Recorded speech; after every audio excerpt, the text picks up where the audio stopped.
इस कार्यक्रम के प्रायोजक हैं रूप मंत्र आयुर्वेदिक फेस क्रीम। ये कोई कॉस्मेटिक नहीं, आयुर्वेदिक औषधि है।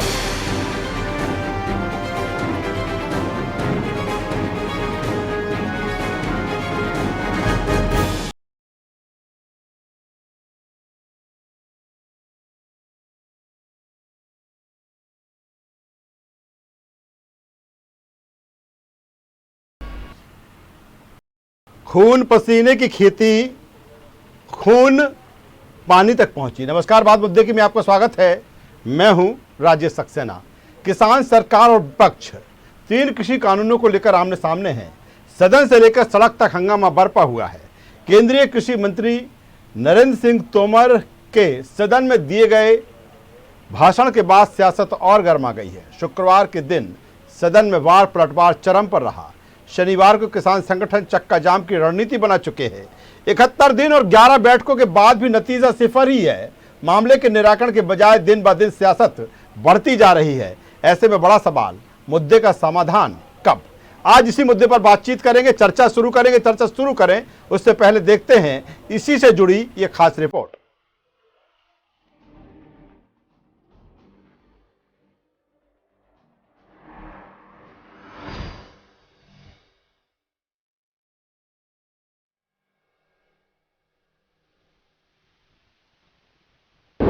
कृषि कानूनों को लेकर तकरार बरकरार। सड़क से लेकर सदन तक गूंज रहा मुद्दा। सरकार और किसानों के बीच कई दौर की बातचीत बेनतीजा। राज्यसभा में कृषि मंत्री तोमर ने विपक्ष को लिया आड़े हाथ। कांग्रेस पर बोला तोमर ने तीखा हमला। सरकार संशोधन को तैयार, लेकिन कृषि कानून गलत नहीं। सरकार किसानों के प्रति समर्पित। कृषि कानूनों पर फैली अफवाहों पर स्थिति स्पष्ट की।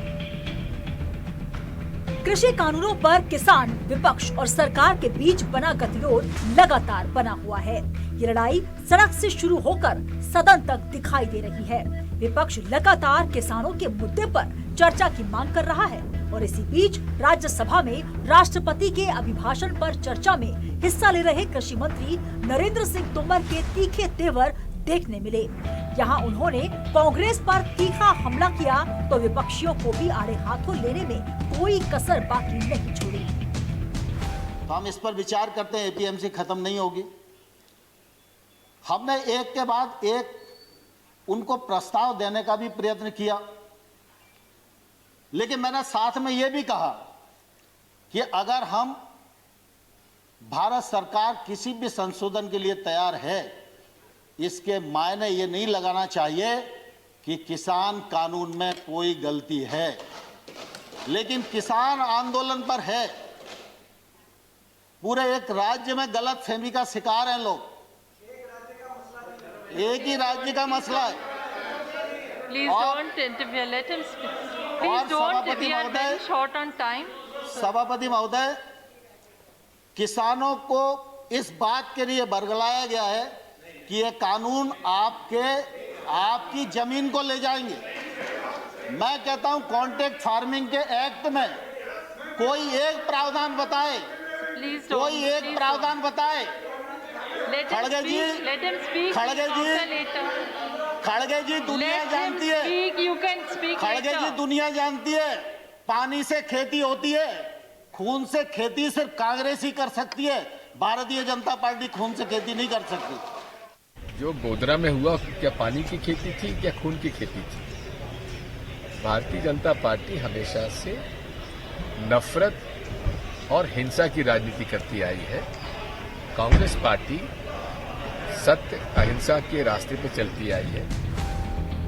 नरेंद्र सिंह तोमर का साफ कहना है कि सरकार कृषि कानूनों में संशोधन के लिए तैयार है। इसका मतलब ये नहीं कि कृषि कानून गलत है।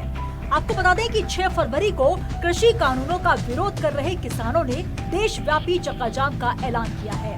लिहाजा दिल्ली बॉर्डर पर सुरक्षा के कड़े इंतजाम किए गए हैं। इधर सरकार संशोधन और बातचीत के लिए तैयार है, लेकिन कृषि कानूनों की मुखालफत करने वाले किसान और विपक्ष पीछे हटने तैयार नहीं। देखना होगा कि आगे क्या होता है। News world desk.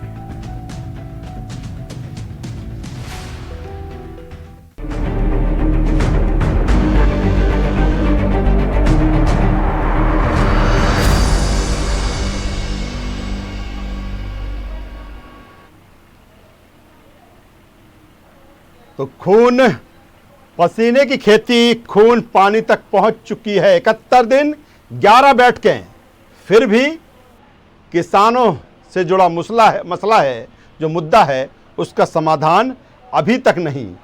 इसके बजाय सियासत और राजनीति दिन ब दिन बढ़ती जा रही है और आज के दिन जो कुछ हुआ उसके बाद जो तकरार है वो और बढ़ गई।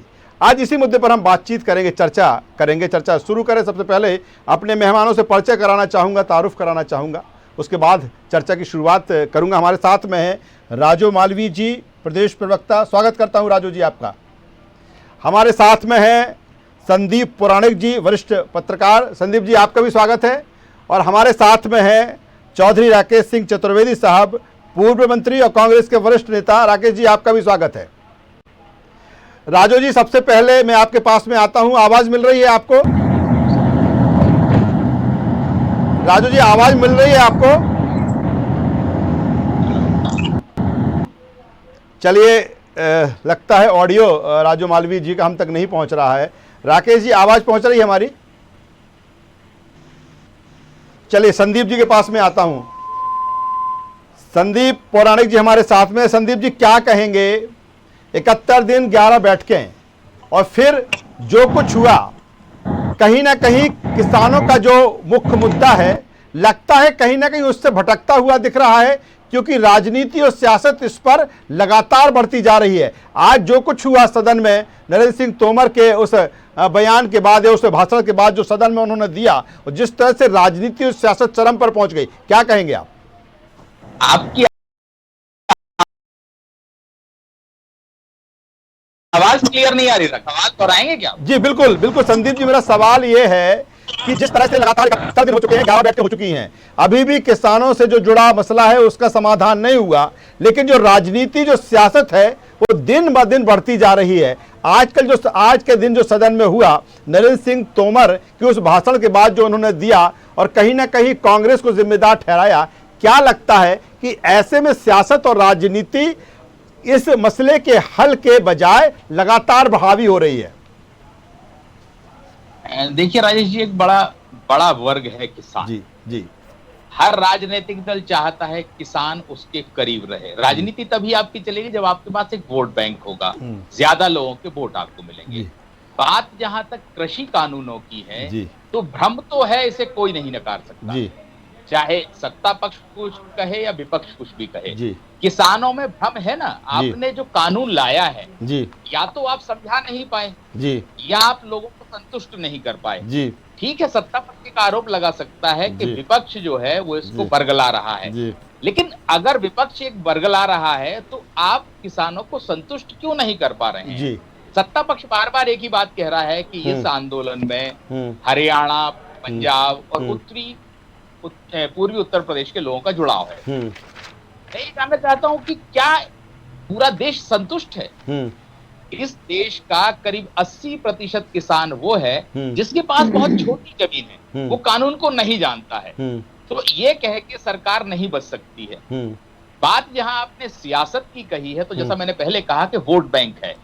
वोट बैंक सारे राजनीतिक दलों के लिए महत्वपूर्ण है और सारे राजनीतिक दल अपने को किसान का हिमायती बताते हैं। अब नैतिक जिम्मेदारी चाहे सत्ता पक्ष हो या विपक्ष, दोनों दलों की है कि किसानों को आप संतुष्ट करिए। 11 बैठकें हुई और कोई नतीजा नहीं निकला, बात आगे नहीं बढ़ी। उसका एक कारण मैं समझ पा रहा हूं, जो मैं व्यक्तिगत तौर पे मानता हूं, कि जब बैठक से पहले आप शर्त लगा देंगे, बैठक से आप पहले ये कह देंगे कि कानून रद्द नहीं होंगे, संशोधन पर बात होगी, तो बात आगे नहीं बढ़ेगी।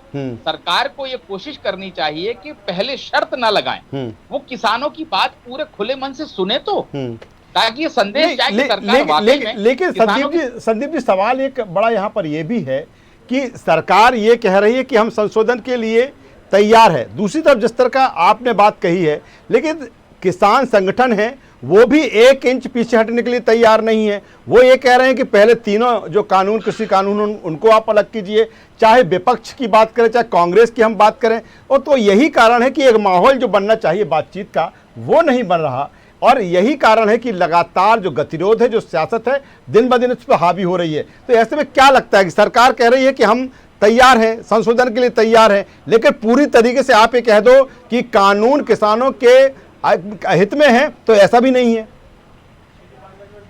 देखिए राजेश जी, आपको एक चीज समझनी पड़ेगी, किसान के अंदर ये भय बैठ गया है। अब मैं उसको बरगलाने वाली बात कहूं या सरकार उसको बेहतर तरीके से नहीं समझा पाई, कुछ भी कह लूं, किसान भ्रमित है ना, उसको शंका है कि जो नए कानून हैं उसके चलते उसकी जमीन छिन जाएगी। ये संतुष्ट कैसे करेंगे आप? या तो किसान इंतजार करे 2-3 साल तक, 4 साल तक, और अगर उसके साथ हो जाता है कुछ तो फिर कौन जवाबदार होगा? चलिए संदीप जी, जो आपने बात की है, राजो मालवी जी, आवाज पहुंचने लगी है अब तक हमारी ऑडियो? जी बिल्कुल, मेरे पास आवाज पहुंच रही है। राजू जी, संदीप जी ने जो बात कही है, मैं उस पर बाद में आऊंगा। सबसे पहले आज जो कुछ हुआ और जो कुछ केंद्रीय कृषि मंत्री नरेंद्र सिंह तोमर ने जिस तरह से कहा कि खून की खेती की बात आई, कि कांग्रेस खून की खेती करती है, ये किस तरह की फिलॉसफी है? क्योंकि एक तरफ लगातार प्रयास हो रहे हैं कि कहीं ना कहीं एक वातावरण बने, और फिर जिस तरह का आज उनका ये बयान आया है, जो फिर सदन में जो बात उन्होंने कही है वो आई है, क्या फिलॉसफी है इसके पीछे? देखिए राजेश जी, जो दल, जिस दल के नेता, जिस दल के प्रतिनिधि कभी अपने घोषणा पत्र में जिस विषय को सम्मिलित किए हों, लोकसभा में बड़े बड़े भाषण दिए हों, चाहे कृषि मंत्री के रूप में शरद पवार जी रहे हों, कपिल सिब्बल जी रहे हो या अन्य सारे लोग रहे हों, उन्होंने एपीएमसी एक्ट के पक्ष में लंबे लंबे चौड़े चौड़े भाषण दिए। अपने चुनावी घोषणा पत्र में भी जिन्होंने सम्मिलित किया, और उसके बाद जब वो खुद उसे लागू नहीं कर पाए और आज जब हमारी सरकार ने लागू किया, तो किस तरह की राजनीति कांग्रेस कर रही है ये सबने देखा। किसानों के साथ किस तरह की बातचीत की जा रही है, उनको क्या कहा जा रहा है, इसे आप भरगलाना भी कह सकते हैं कि लगातार किसानों को भड़काने का जो काम कर रही थी वो ये सरकार के खिलाफ कांग्रेस कर रही थी। और आप उसमें देखिए कि जो 26 जनवरी के दिन जो दृश्य हुआ जिससे सारा देश शर्मसार हुआ, और बाद में उसकी जब अंतरराष्ट्रीय साजिश तक सामने निकल करके आती है तो बहुत सारी चीजें स्पष्ट रूप से दिखती हैं। और जो कुछ अब तक कांग्रेस का इतिहास रहा है, अगर उसको नरेंद्र सिंह जी ने स्पष्ट किया है तो उसको सच को स्वीकार करना चाहिए। चलिए, राकेश जी हमसे जुड़ रहे हैं। राकेश जी, स्वागत है आपका। आवाज पहुंच रही राकेश जी आप तक? जी बिल्कुल राकेश जी, सवाल वही, उसी को आगे ले जाऊंगा। जो कुछ आज नरेंद्र सिंह तोमर ने सदन में कहा कि कांग्रेस खून की खेती करना जानती है, बड़ा एक आरोप कांग्रेस पर कहीं ना कहीं लगाया है। और दूसरी तरफ कहा कि काला आखिर क्या है ये बताएं। क्या कहेंगे, आपकी सबसे पहले प्रतिक्रिया? और ये बात सत्य है, और जमीन को किसी ने आजादी के लिए सींचा है और गुलामी से आजाद कराया है तो वो कांग्रेसियों का खून था। मैं इनकी जो पेरेंटल बॉडी है जो 1925 में बनी, वो कभी ये बता दे कि उन्होंने किसानों के लिए क्या किया। 1925 में बनने के बाद इनकी मातृ संस्था ने देश की आजादी के लिए कौन सा लहू बहाया? तो लहू तो कांग्रेस ने बहाया है, और इस देश की जमीन को कांग्रेस ने अपने खून से सींचा है। और नरेंद्र सिंह तोमर को अपने गिरेबान में झांक कर सोचना चाहिए कि 71 दिन हो चुके हैं भारतवर्ष के किसान अनशन पर सड़क पर बैठे हुए हैं। उनको धिक्कार है, उन्हें 2 मिनट भी मंत्री पद में रहने का कोई अधिकार नहीं है। उन्हें इस्तीफा देके बाहर आना चाहिए, मेरी उनको ये सलाह है। राकेश जी, जिस तरह से सरकार की तरफ से कहा जा रहा है कि एक ही राज्य के लोगों को गलतफहमी के वो शिकार हैं और कहीं ना कहीं उनको बरगलाया जा रहा है क्योंकि कांग्रेस की वहां पर सरकार है। चलिए राकेश जी, दोबारा मैं आपके पास में आता हूं, ऑडियो नहीं पहुंच पा रहा है। संदीप जी के पास में एक बार फिर मैं आता हूं।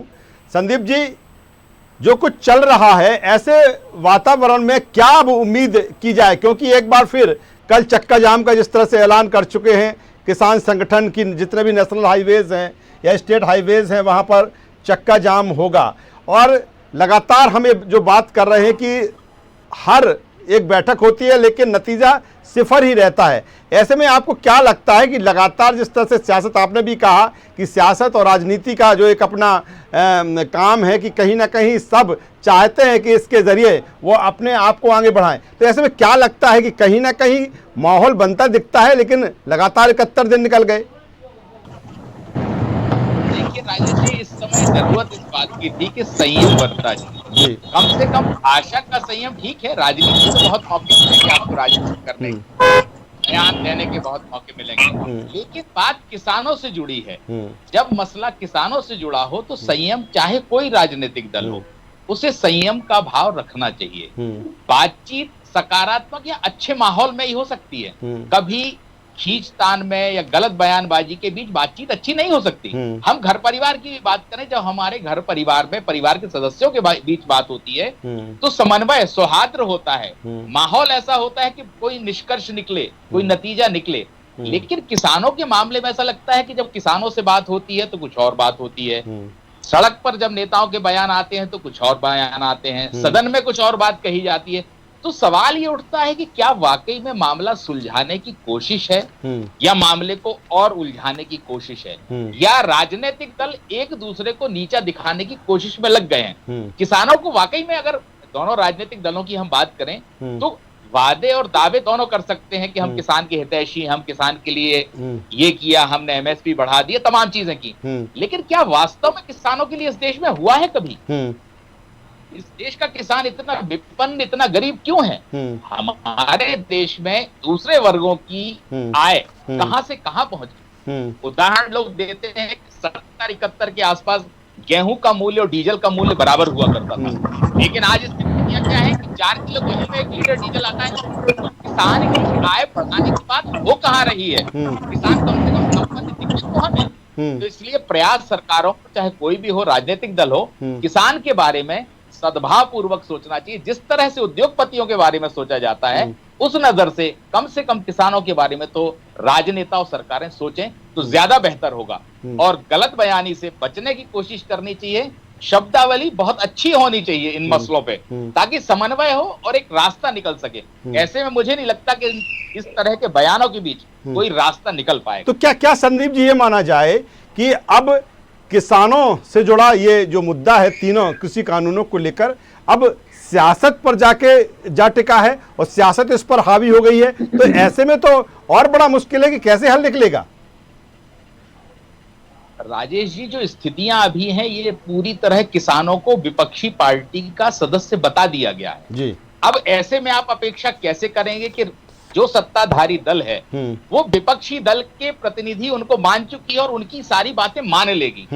अब पूरी तरह ये जो मसला है ये राजनीतिक होता जा रहा है। इन स्थितियों में संभावना बहुत कम लगती है कि समन्वय के साथ कोई रास्ता निकल पाएगा। जो राकेश टिकैत ने अभी घोला भी है कि वो अक्टूबर तक अनशन पर बैठे रहेंगे, सड़क पर जमे रहेंगे। तो मुझे ऐसे लगता है कि किसान और सरकार के बीच जो तनातनी है ये बहुत जल्दी निपटने वाली नहीं है। तो बिल्कुल तनातनी है, वो जल्दी निपटने वाली नहीं है। इस बीच राजू जी, आप से मेरा एक सवाल, जो संदीप जी ने सबसे पहले बात कही थी कि किसानों में भ्रम की स्थिति है और सरकार किसानों के बीच जो भ्रम है वो उसको दूर नहीं कर पाई। राजनीति, सियासत अपनी जगह है, लेकिन सरकार का जो उत्तरदायित्व है, सरकार का जो काम है, इस बीच सरकार को जो काम करना चाहिए था वो नहीं कर पाई और सियासत राजनीति में वो भी कहीं ना कहीं पूरी तरह से इन्वॉल्व हो गई। कैसे हल निकलेगा? राजू जी, आवाज पहुंच रही है? चलिए राकेश जी के पास में आता हूं उसी सवाल के साथ में। राकेश जी, आवाज पहुंच रही है आप तक? जी जी राकेश जी, सवाल वही है कि मामला किसानों का देश के अन्नदाता से जुड़ा, लेकिन जिस तरह से दिन ब दिन जो सियासत, वो राजनीति इसी पर हावी होती जा रही है और ये भी कहा जा रहा है कि अब किसानों का जो मुद्दा था वो तो पीछे हो चला है और जो आपसी लड़ाई है, चाहे सरकार हो, चाहे बीजेपी हो या चाहे विपक्षी दल हो, कांग्रेस हो, उनके बीच में घमासान है। ऐसे में अन्नदाता के साथ न्याय कैसा? नहीं, यह आंदोलन किसानों का है जी। और भारतीय जनता पार्टी जो फांसीवादी विचारधारा है जी, वो इस आंदोलन में साफ तौर से नजर आ रही है। जो पत्रकार उनके हकीकत में लिखेगा किसानों के आंदोलन में, उसको वो विरोधी कह देंगे, आतंकवादी कह देंगे और उसके खिलाफ केस लगा के उसको जेल में ठूस देंगे। जो बुद्धिजीवी वर्ग अगर कोई व्यक्ति लिख देगा, कोई कमेंट कर देगा, तो उसके ऊपर FIR दर्ज कर। मुझे फासिस्टवादी ताकतें इस देश में सत्तासीन है और ये आंदोलन मूल रूप से किसानों का है। और आप समझिए कि ये जर्फ धीरे धीरे बढ़ रहा है देश में। 71 दिन हो चुके हैं, 120 लोग अपनी जान गंवा चुके हैं और फिर भी सरकार को जू तक नहीं रेंग रही है। इससे साफ दिखता है कि ये तानाशाह लोग हैं, ये हठधर्मी लोग हैं, लेकिन जनता के सामने इनको एक दिन झुकना पड़ेगा। लोकतंत्र में तानाशाही से काम नहीं चलता है। मोदी का जो चेहरा है और अमित शाह का, ये दिखाने का और है और पीछे से जो काम करता है वो दूसरा चेहरा है। तो फांसीवादी ताकतों के सामने लोकतंत्र इस समय मजबूर है, किसान मजबूर है। लेकिन मेरा मानना यह है कि 137 करोड़ लोगों का देश, अंततः लोकतांत्रिक व्यवस्था जीतेगी, किसान जीतेंगे और उस पर पुनर्विचार करेंगे इसको एक बार निरस्त करने के बाद, क्योंकि अंततः किसान ही इस देश का मालिक है। नरेंद्र मोदी मालिक नहीं है, अमित शाह मालिक नहीं है, मालिक तो वही है जो आंदोलन पर बैठा हुआ है इस देश का। कॉन्स्टिट्यूशन में लिखा हुआ है कि आम आदमी की सरकार, आम आदमी के लिए। और ये क्या कर रहे हैं? लेकिन राकेश जी जिस तरह से नरेंद्र सिंह तोमर ने आज कहा कि इसमें काला क्या है बताइए, दूसरी तरफ जिस तरह से वो कह रहे हैं कि हम संशोधन के लिए तैयार हैं, वही अगर कांग्रेस की बात करें तो वो कहती है कि नहीं, पहले तीनों जो कृषि कानून हैं उनको वापस लीजिए, फिर कोई बातचीत होगी। तो क्या इन 3 कृषि कानूनों में अन्नदाता के लिए, किसानों के लिए कुछ बेहतर नहीं है? मैं 71 दिन से लगातार टीवी चैनल पे ये पूछ रहा हूँ कि इस कानून को लाने के पहले, भाई संदीप पौराणिक जी मेरी बात को समझेंगे कि इस कृषि कानूनों को लाने के पहले क्या मध्य प्रदेश के किसानों से पूछा गया? मध्य प्रदेश के किसानों से मत पूछिए, किसी विधायक से पूछा गया, सांसद से पूछा गया, और फिर किसी से मत पूछिए क्या कृषि मंत्री से पूछा गया? कृषि मंत्री के कोई सुझाव दिए गए मध्य प्रदेश के? और इन सब से मत पूछिए 8 करोड़ जनता के मुख्यमंत्री से कोई लिखित में सुझाव दिया गया केंद्र सरकार के द्वारा कृषि कानून लाने के ऊपर? नगण्य। आज तक ना तो मुख्यमंत्री और ना ही कृषि मंत्री इस बात का उजागर नहीं कर पाए हैं कि उन्होंने कोई इसके ऊपर अपने सुझाव दिए थे और केंद्र सरकार ने मांगे थे। तो जब 8 करोड़ जनता की नुमाइंदगी करने वाले व्यक्ति से उन्हीं का आदमी है, उससे भी सुझाव नहीं दिए गए, तो इसका मतलब साफ है कि तानाशाही तरीके से। चलिए बिल्कुल, एक छोटा सा सवाल राकेश जी और आपसे ले लेता हूं।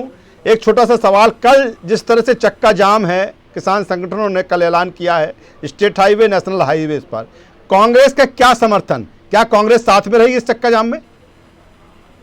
देखिए, मैं इस आंदोलन को अपने जीवन का सबसे सहकारी आंदोलन मानता हूं और संदीप भाई समझे इस बात को, इसमें कोई वायलेंस नहीं हुआ। किसानों ने बड़ी गंभीरता का परिचय दिया। मेरे तो अपने 59 साल के जीवन में पहला आंदोलन देखा है जिसमें 71 दिन तक बड़े से बूढ़े, महिलाएं, औरतें, आदमी सड़कों पे, बच्चे बैठे हुए हैं।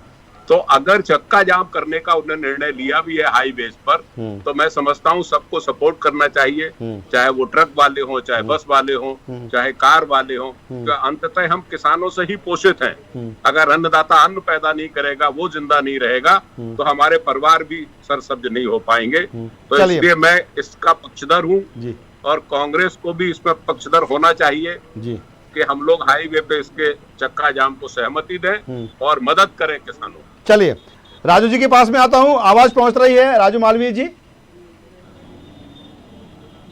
लगातार संपर्क नहीं हो पा रहा है राजू मालवीय जी से। संदीप जी से आखिर कमेंट्स में लूंगा। संदीप जी, जिस तरह से राकेश जी कह रहे हैं कि 71 दिन हो गए और अपने आप का एक अलग ये आंदोलन और लगातार बढ़ता दिख रहा है, सवाल आपसे ये कि क्या कहीं ना कहीं अब सरकार के सामने भी एक मजबूरी है कि अगर पीछे हटते हैं तो दिक्कत, और जिस तरह से लगातार उसी पर डटे हैं तो भी प्रॉब्लम? क्या लगता है कि आखिर जीत को लेकर किसान संगठन है लगातार अपने पर डटे हुए हैं, सरकार अपने पर डटी हुई है। तो एक अब दोनों के सामने एक बड़ी चुनौती और सरकार के सामने सबसे बड़ी चुनौती कि पीछे हटे तो कैसे हटे। नहीं राजेश जी, इतना बड़ा मसला नहीं है जी। सरकार है, आप 125 करोड़ से ज्यादा लोगों का प्रतिनिधित्व करते हैं, पीछे हटना नहीं है। कई बार कानून वापस लिए गए जी। तो सरकार सहृदयता दिखा सकती है, किसानों से खुले मन से बात कर सकती है। ऐसा नहीं कि सरकार के पास से मौका हाथ से निकल गया है, सरकार चाहे तो कुछ भी कर सकती है।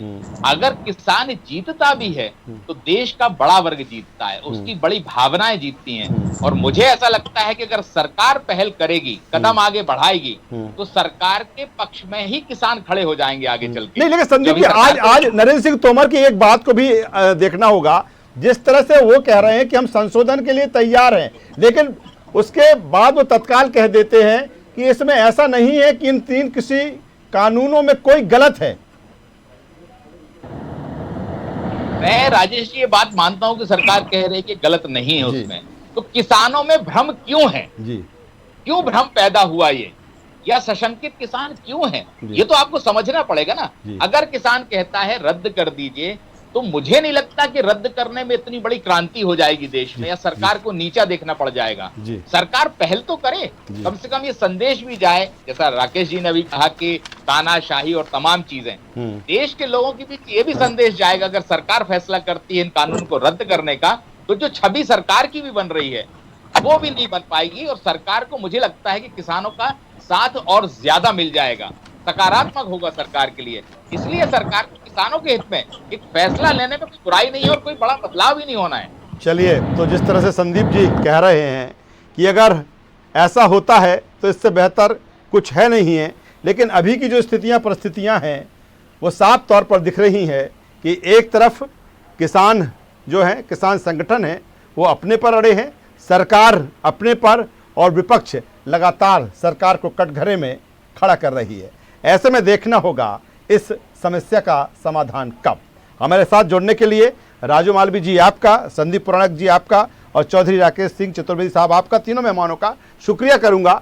लेकिन कुल मिलाकर जो तकरार है वो साफ देखी जा रही है, तकरार के साथ टकराहट भी है, और फिर जो कुछ आज हुआ, खून पसीने की खेती, खून पानी तक पहुंच गई, और जो वार पलटवार एक के बाद एक हुए। ऐसे में भी एक बड़ा सवाल उठता है कि आखिर अन्नदाता से जुड़ा जो मुद्दा है, जो मसला है, उसका समाधान किस तरह से निकलेगा।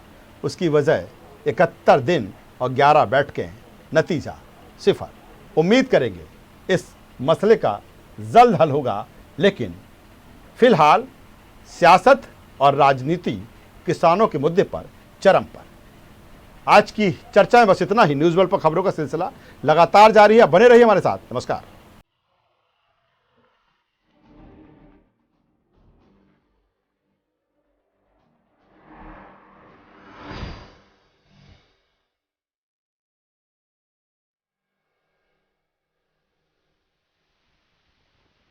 कार्यक्रम के प्रायोजक थे रूप मंत्र आयुर्वेदिक फेस क्रीम। ये कोई कॉस्मेटिक नहीं, आयुर्वेदिक औषधि है।